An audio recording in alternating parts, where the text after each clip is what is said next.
बघा 2014ला काँग्रेस राष्ट्रवादीचं सरकार असताना राणे समितीने सर्वात पहिलं शिफारस केलेली की मराठा समाजाला एक्स्ट्राऑर्डिनरी सर्कमस्टन्समध्ये तुम्ही मागासलेपणा सिद्ध करा आणि घटनेच्या 15(4) आणि 16(4)च्या अनुसार तुम्ही आरक्षण देऊ शकता अशी शिफारस राणे समिती केली आणि त्यावेळेच्या काँग्रेस राष्ट्रवादीच्या सरकारने पहिल्यांदा आरक्षण दिलं।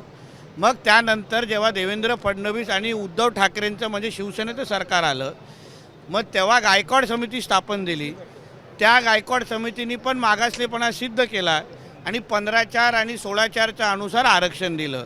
आता हे जे सरकार आमचं महायुतीचं सरकार आहे, या सरकारने पण अजून सखोल अभ्यास केला आणि सखोल अभ्यास करून घटनेच्याच 15(4) आणि 16(4)च्या अनुसार मराठा समाजामध्ये मागासलेपणा सिद्ध केला, शोध घेतला आणि त्या अनुसार 10% आरक्षण दिलेलं आहे।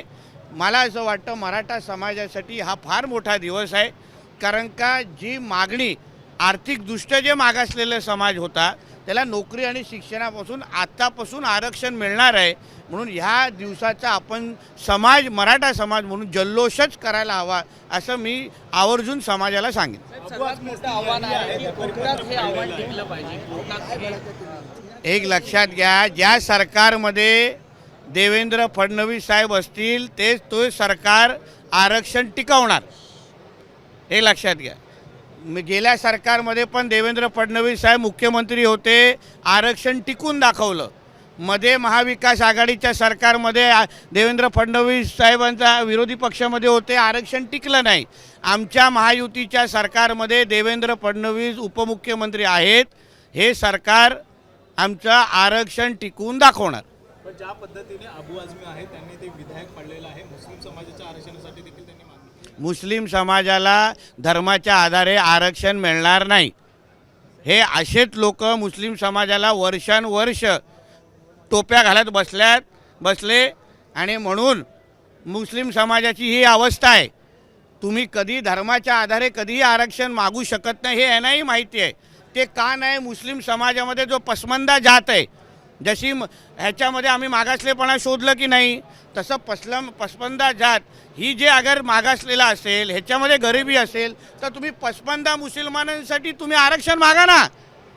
मुसलमान धर्मासाठी आरक्षण का मागता? कारण त्यांना माहिती आहे कोर्टामध्ये टिकणार नाही। म्हणून अशा कुठल्याही आरक्षणाला अशा कोणी भीक घालत नाही, महत्त्व देत नाही।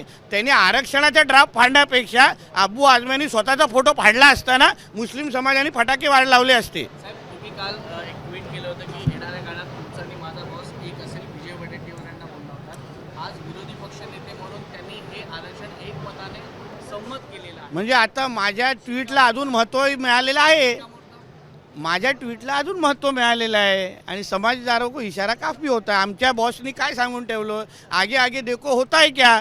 तुम्ही नुसतं अशोक चव्हाणजींच्या निमित्ताने फक्त ट्रेलर बघितला आहे, अभी तक तो 3 घंटे का पिक्चर बाकी है। एबीपी माझा, उघडा डोळे बघा नीट।